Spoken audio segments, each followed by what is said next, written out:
Hi hello അസ്സലാമു അലൈക്കും welcome back. ഇന്നത്തേതൊരു ബേബി ഫ്രോക്കിൻ്റെ കട്ടിങ് ആൻഡ് സ്റ്റിച്ചിങ് വീഡിയോ ആയിട്ടാണ് ചെയ്യുന്നത്. വീഡിയോയിൽ കാണുന്ന പോലെ തന്നെ ഫ്രണ്ടിൽ ബോഡി പാർട്ട് ഫ്രില്ലിട്ടിട്ടുള്ള ഫ്രോക്കാട്ടോ. അപ്പോൾ അതിനായിട്ട് ആദ്യം തന്നെ ഞാനൊരു തുണി ഡബിൾ ഫോൾഡായിട്ട് മടക്കി എടുത്തിട്ടുണ്ട്. ആദ്യം ലൈനിങ് പാർട്ട് കട്ട് ചെയ്തെടുത്തതിന് ശേഷമാണ് നമ്മൾ നെറ്റ് കട്ട് ചെയ്യുന്നത്. ഇവിടെ ഞാൻ ക്രേപ്പിൻ്റെ തുണി എടുത്തിട്ടുണ്ട്. ഇനി നമുക്ക് ഉടുപ്പിൻ്റെ ലെങ്ത്ത് ഒന്ന് മാർക്ക് ചെയ്ത് കൊടുക്കാം. 9 ഇഞ്ചാണ് ലെങ്ത്ത് വരുന്നത്, ബോഡി പാർട്ടിൻ്റെ ലെങ്ത്ത് വരുന്നത്. അപ്പോൾ ഞാൻ അത് മാർക്ക് ചെയ്ത് കൊടുത്തിട്ടുണ്ട്. ബോഡി പാർട്ടിൻ്റെ ലെങ്ത്ത് മാർക്ക് ചെയ്ത് കൊടുത്തതിന് ശേഷം ഇനി നമുക്ക് അടുത്തതായിട്ട് നെക്കിൻ്റെ വിഡ്ത്തും ലെങ്ത്തും മാർക്ക് ചെയ്ത് കൊടുക്കാം. വിഡ്ത്ത് ഞാനിപ്പം 1.5 ഇഞ്ച് എടുത്തിട്ടുണ്ട്. 1.5 ഇഞ്ച് മാർക്ക് ചെയ്ത് കൊടുക്കാം. നെക്ക് ലെങ്ത്ത് ഞാൻ ഒരു 2 ഇഞ്ചാണ് മാർക്ക് ചെയ്ത് കൊടുക്കുന്നത്. അപ്പോൾ ബാക്കിൽ സിബ് വെച്ചിട്ട് അടിക്കുന്നതാണെങ്കിൽ 2 ഇഞ്ച് മതി. അല്ലാതെ അടിക്കുന്നതാണെങ്കിൽ നെക്ക് വിഡ്ത്ത് 1.25, നെക്ക് ലെങ്ത്ത് ഒരു 2.5 മാർക്ക് ചെയ്തിട്ട് വേണം കട്ട് ചെയ്തെടുക്കാനായിട്ട്. ഇനി ഇതൊന്ന് ഷേപ്പ് ചെയ്ത് കൊടുക്കുന്നുണ്ട്. ഞാനിപ്പോൾ ഇവിടെ റൗണ്ട് ഷേപ്പാണ് ചെയ്തിട്ടുള്ളത്. ബാക്കും റൗണ്ട് ഷേപ്പാണ് ചെയ്യുന്നത്. അപ്പോൾ നിങ്ങൾക്ക് ഏത് ഷേപ്പാണോ വേണ്ടത് ആ ഷേപ്പ് ഈ സമയത്ത് ചെയ്ത് കൊടുക്കാം. ഇനി അടുത്തത് ഷോൾഡർ ഒരു 2 ഇഞ്ച് മാർക്ക് ചെയ്ത് കൊടുത്തിട്ടുണ്ട്. പിന്നെ ആം ഹോളാണ്. ആം ഹോള് 4 മാർക്ക് ചെയ്തതിന് ശേഷം അത് രണ്ടും ഒരുമിച്ച് വരച്ചു കൊടുക്കാം. ആം ഹോളിന് നെക്കിലേക്ക് ഒന്ന് വരച്ചു കൊടുക്കുന്നുണ്ട്. ഇനി അടുത്തത് കുട്ടീൻ്റെ ബോഡി ചെസ്റ്റ് റൗണ്ട് 5.5 എടുത്തിട്ടുണ്ട്. 5.5 ഇവിടെ മാർക്ക് ചെയ്ത് കൊടുക്കാം. ശരിക്കും 4.5 വരുന്നത്. 4.5 പ്ലസ് പിന്നെ 1 ഇഞ്ചും കൂടി കൂട്ടിയിട്ട് 5.5 എടുത്തിട്ടുണ്ട്. 5.5 നമുക്കിവിടെ മാർക്ക് ചെയ്ത് കൊടുക്കാം. എന്നിട്ട് നേരത്തെ താഴേക്ക് നമ്മൾ ഫസ്റ്റ് ലെങ്ത്ത് അടയാളപ്പെടുത്തിയില്ലേ, അവിടത്തേക്ക് ഒന്ന് ഷേപ്പ് ചെയ്തൊന്ന് വരച്ചു കൊടുക്കാം.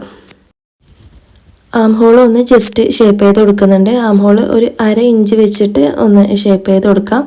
ഇനിയിപ്പം ഇതൊന്ന് കട്ട് ചെയ്തെടുക്കുന്ന സമയത്ത് തെന്നിപ്പോകാതിരിക്കാനായിട്ട് നിങ്ങൾക്ക് വേണമെന്നുണ്ടെങ്കിൽ 4 സൈഡിലും ഒരു പിന്ന് കുത്തി കൊടുക്കാം. 4 ഭാഗത്തായിട്ട് പിന്ന് കുത്തി കഴിഞ്ഞിട്ടുണ്ടെങ്കിൽ നമുക്ക് അനങ്ങാതെ കട്ട് ചെയ്തെടുക്കാം കേട്ടോ.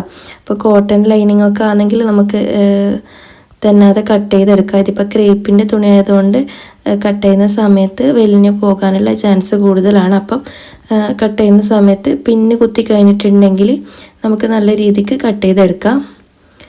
അപ്പം നെക്ക് ഞാനിവിടെ കട്ട് ചെയ്തെടുത്തിട്ടുണ്ട്. നിങ്ങൾക്ക് ഫ്രണ്ട് നെക്കും ബാക്ക് നെക്കും വേറെ ഡിസൈനിൽ വേണമെന്നുണ്ടെങ്കിൽ ആദ്യം നെക്ക് ഒഴിവാക്കി വിട്ടതിന് ശേഷം ബാക്കി മൊത്തത്തിൽ കട്ട് ചെയ്ത് മാറ്റാം. അതിനുശേഷം ഫ്രണ്ടും ബാക്കും നെക്ക് വേറെ കട്ട് ചെയ്തെടുക്കാം. ഇതിപ്പോൾ ഞാൻ ഫ്രണ്ടും ബാക്കും റൗണ്ട് ഷേപ്പിലാണ് കട്ട് ചെയ്തെടുത്തിട്ടുള്ളത്. ക്രേപ്പിൻ്റെ ലൈനിങ്ങിന് പകരം നിങ്ങൾക്ക് വേണമെന്നുണ്ടെങ്കിൽ സാറ്റിൻ ലൈനിങ് ഉപയോഗിക്കാം കേട്ടോ. കോട്ടൺ ലൈനിങ് ഉപയോഗിക്കുമ്പോൾ അത്ര ഭംഗി കിട്ടില്ല. കോട്ടൺ ഞാൻ വെച്ച് കൊടുക്കുന്നുണ്ട്. ഈ ക്രേപ്പിൻ്റെ ഉള്ളിലായിട്ട് കോട്ടൺ വെച്ചിട്ട് മറിച്ചിട്ട് കൊടുക്കുന്നുണ്ട്. പിന്നെ കോട്ടൺ മാത്രം ഉപയോഗിച്ച് കഴിയുമ്പോൾ നമ്മുടെ ഉടുപ്പിന് അത്ര ഭംഗി കിട്ടില്ല. പുറത്ത് നെറ്റ് വരുന്നതുകൊണ്ട് അത്രയൊരു ഫിനിഷിങ് കിട്ടില്ല. ഞാനിപ്പോൾ ഷോൾഡർ കട്ട് ചെയ്ത് ഫ്രണ്ട് പാർട്ട് വേറെ ബാക്ക് പാർട്ട് വേറെ ആയിട്ട് കട്ട് ചെയ്ത് വെച്ചിട്ടുണ്ട്. ഇതാട്ടോ ഞാൻ കുട്ടിയുടെ അളവിനെടുത്തിട്ടുള്ള ഉടുപ്പ് ഇതാണ്. ഇനി ഇതിൻ്റെ മുകളിലൊന്ന് ഞാൻ ജസ്റ്റ് വെച്ച് കൊടുത്ത് നോക്കുന്നുണ്ട്. അളവ് കറക്റ്റ് ആണോ എന്നറിയാൻ വേണ്ടി ഇതുപോലെ ഒന്ന് ജസ്റ്റ് വെച്ച് കൊടുത്ത് നോക്കാം. ബോഡി പാർട്ട് അങ്ങനെ കറക്റ്റ് അളവിൽ കട്ട് ചെയ്ത് എടുത്തിട്ടുണ്ട്. ഇനി ഇതിന് മുകളിലായിട്ട് നമുക്ക് നെറ്റ് വെച്ചിട്ടൊന്ന് ഫ്രില്ലിട്ട് കൊടുക്കാം. ഇതൊരു ഭയങ്കര പണിയാണ് കേട്ടോ. ഫ്രില്ലിടൽ എന്ന് പറഞ്ഞാൽ കുറേ ടൈം എടുത്തിട്ട് ചെയ്യേണ്ട ഒരു പണിയാണ്. ഇങ്ങനെ ഓരോ ഫ്രില്ലും ഇട്ടിങ്ങനെ പിന്നെ ചെയ്ത് വെക്കുക. ലാസ്റ്റ് പിന്നെ ചെയ്ത് വെച്ചത് നമുക്ക് സ്റ്റിച്ച് ചെയ്ത് കൊടുക്കാം. ഇങ്ങനെ ഫ്രില്ലിടുന്ന സമയത്ത് അടിയിൽ തുണി മടങ്ങി പോവാതെ പതുക്കെ ശ്രദ്ധിച്ച് വേണം കേട്ടോ ചെയ്യാനായിട്ട്. ഞാനിപ്പോൾ ഇത് വീഡിയോയിൽ സ്പീഡ് കൂട്ടിയതാണ്. തുണി ഡാമേജ് ആവാതെ പതുക്കെ ഓരോന്നായിട്ട് ഫ്രില്ലിട്ട് കൊടുക്കാം. അതിനുശേഷം ഇത് ചുറ്റിലും മൊത്തത്തിലൊന്ന് അടിച്ചു കൊടുക്കുന്നുണ്ട്. ആം ഹോള്, നെക്ക്, പിന്നെ ഷേപ്പ്, അടിഭാഗം ഒന്ന് മൊത്തത്തിലൊരു പ്രസ് സ്റ്റിച്ച് കൊടുക്കുന്നുണ്ട്. ഇനി അതിന് ശേഷമായിട്ട് നമ്മൾ കോട്ടൺ ലൈനിങ് ഇതിന് മുകളിൽ വെച്ച് അടിച്ചിട്ട് ഒന്ന് മറിച്ചിട്ട് കൊടുക്കാം. പിന്നെ നമ്മളെ ചുറ്റിലും എക്സ്ട്രാ വന്നിട്ടുള്ള നെറ്റില്ലേ, അത് കട്ട് ചെയ്ത് കൊടുത്തതിന് ശേഷം വേണം കേട്ടോ കോട്ടൺ ലൈനിങ് വെച്ചിട്ട് അടിച്ചു കൊടുക്കാനായിട്ട്. കോട്ടൺ ലൈനിങ് മുകളിൽ വെച്ചതിന് ശേഷം നെക്കും ആം ഹോളും സ്റ്റിച്ച് ചെയ്ത് കൊടുക്കാം. ഷോൾഡർ സ്റ്റിച്ചാക്കുന്നില്ല കേട്ടോ. നെക്കും 2 ആം ഹോളാണ് സ്റ്റിച്ചാക്കുന്നത്. അത് രണ്ടും സ്റ്റിച്ച് ചെയ്ത് കൊടുക്കാം. പിന്നെ നമ്മൾ ആദ്യം ചെയ്ത പോലെ തന്നെ നെക്കും കട്ട് ചെയ്ത് ഒന്നിത് മറിച്ചിട്ട് കൊടുക്കുന്നുണ്ട്. ഷോൾഡറിൻ്റെ ഉള്ളിലേക്കൂടെ വലിച്ച് പുറത്തേക്ക് എടുക്കുക. ഇനി അടുത്തത് ബാക്ക് പാർട്ടാട്ടോ സ്റ്റിച്ച് ചെയ്തെടുക്കുന്നത്. നമ്മൾ ആദ്യം ചെയ്തതുപോലെ തന്നെ ലൈനിങ്ങിൻ്റെ കട്ട് ചെയ്ത ക്ലോത്തിൻ്റെ മുകളിലായിട്ട് നെറ്റ് വെച്ച് കൊടുക്കുന്നുണ്ട്. നെറ്റ് അതിനേക്കാളും കുറച്ച് വലുതായിട്ട് കട്ട് ചെയ്തതിന് ശേഷം അത് മുകളിൽ വെച്ച് കൊടുക്കുക. എന്നിട്ട് ആ ഒരു അളവിൽ തന്നെ ആം ഹോള്, നെക്ക്, ഷോൾഡർ, സൈഡ് പിന്നെ മൊത്തത്തിൽ ചുറ്റുമായിട്ട് ഒന്ന് അടിച്ചു കൊടുക്കുക. അടിച്ചതിന് ശേഷം ബാക്കി വന്നിട്ടുള്ള എക്സ്ട്രാ നെറ്റിലൊന്ന് കട്ട് ചെയ്ത് കളഞ്ഞു കൊടുക്കുക. ബാക്കി വന്നിട്ടുള്ള നെറ്റിലെന്താ ഇതുപോലെ കട്ട് ചെയ്തിട്ട് ഒരു കറക്റ്റ് അളവ് തന്നെ കട്ട് ചെയ്തെടുക്കുക. പിന്നെ നമ്മൾ സ്റ്റിച്ച് ചെയ്യുന്ന സമയത്ത് തറ്റത്തൂടെ വേണം കേട്ടോ സ്റ്റിച്ച് ചെയ്തെടുക്കാനായിട്ട്. തറ്റത്തൂടെ ഒരു 1/4 ഇഞ്ച് വിട്ടിട്ട് നെറ്റിന് മുകളിലായിട്ട് സ്റ്റിച്ച് ചെയ്തതിന് ശേഷം ബാക്കി വന്നിട്ടുള്ള വേസ്റ്റ് തുണികളെല്ലാം ഒന്ന് കട്ട് ചെയ്ത് കളഞ്ഞു കൊടുക്കുന്നുണ്ട്. ഇനി അടുത്തത് നമ്മൾ ഫ്രണ്ട് പാർട്ട് ചെയ്ത് അതേപോലെ തന്നെ കേട്ടോ അതിന് മുകളിലായിട്ട് ലൈനിങ്ങിൻ്റെ കോട്ടൺ ലൈനിങ് വെച്ച് കൊടുത്തതിന് ശേഷം നെക്കും ആം ഹോളും സ്റ്റിച്ച് ചെയ്തെടുക്കുന്നുണ്ട്. ഇതൊന്ന് പ്രത്യേകം ശ്രദ്ധിക്കണം കേട്ടോ. കോട്ടൺ ലൈനിങ് വെച്ച് കഴിഞ്ഞാൽ നമ്മൾ നെക്കും 2 ആം ഹോളും മാത്രമാണ് സ്റ്റിച്ച് ചെയ്ത് കൊടുക്കുന്നത്. ഷോൾഡർ സ്റ്റിച്ച് ചെയ്ത് പോകരുത്. നെക്കും ആം ഹോളും മാത്രം സ്റ്റിച്ച് ചെയ്ത് കൊടുക്കുക. നെറ്റ് വെച്ചിട്ട് ചെയ്യുന്ന സമയത്ത് മൊത്തത്തിൽ ആം ഹോള്, നെക്ക്, സൈഡ് ഫുള്ളായിട്ട് സ്റ്റിച്ച് ചെയ്ത് കൊടുക്കുന്നുണ്ട്. പക്ഷേ കോട്ടൺ ലൈനിങ് വെക്കുന്ന സമയത്ത് നെക്കും 2 ആം ഹോളും മാത്രമാണ് സ്റ്റിച്ച് ചെയ്തെടുക്കുന്നത്.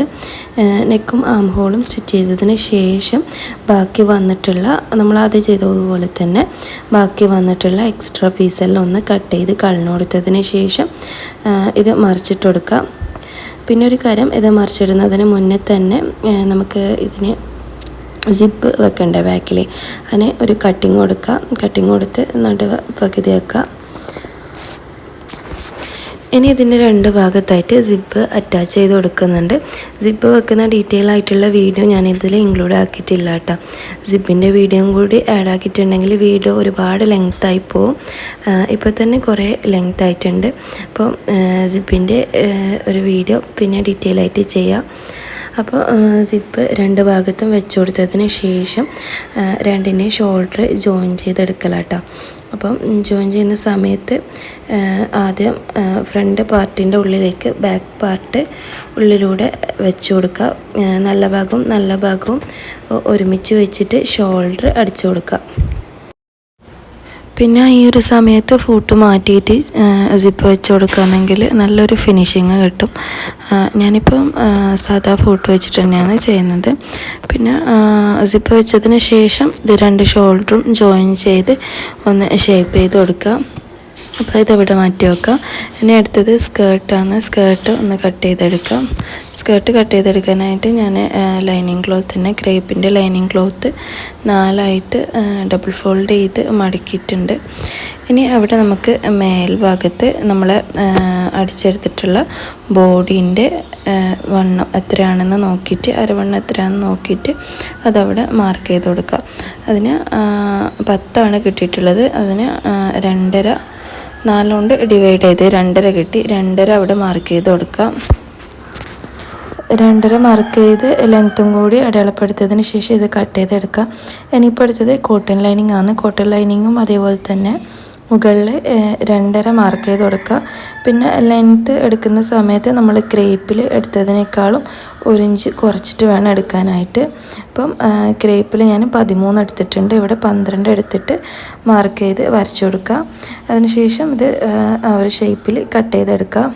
ഇതുപോലെ ഉണ്ടാവും കട്ട് ചെയ്ത് കഴിഞ്ഞാൽ.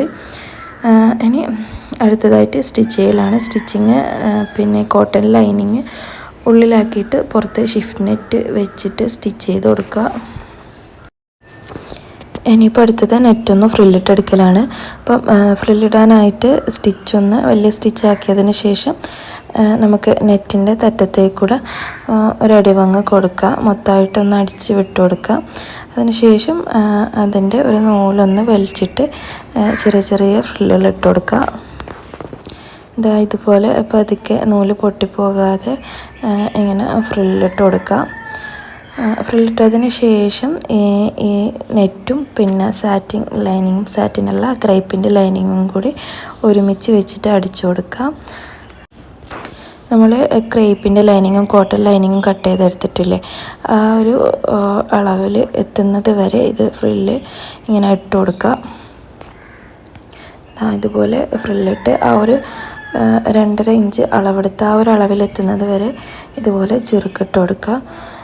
എന്നിട്ട് അതിൻ്റെ മുകളിൽ വെച്ചിട്ട് ഈ നെറ്റ് അടിച്ചു കൊടുക്കുക.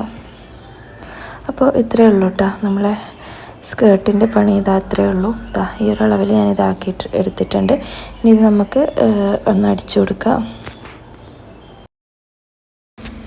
അപ്പോൾ ഇതാട്ടോ നമ്മൾ ഉടുപ്പിൻ്റെ ഫൈനൽ ലുക്ക്. നമ്മൾ നേരത്തെ അടിച്ചെടുത്തിട്ടുള്ള ബോഡി പാർട്ടും പിന്നെ സ്കേർട്ടും കൂടി ഞാൻ ജോയിൻ ചെയ്തിട്ടുണ്ട്. നിങ്ങൾക്ക് വീഡിയോ മനസ്സിലാകുന്നുണ്ടെങ്കിൽ നിങ്ങളുടെ അഭിപ്രായങ്ങളൊക്കെ ഒന്ന് കമൻറ്റ് ചെയ്ത് അറിയിക്കുക. പുതിയ വീഡിയോസായിട്ട് അപ്പോൾ വീണ്ടും കാണാം. ഓക്കേ.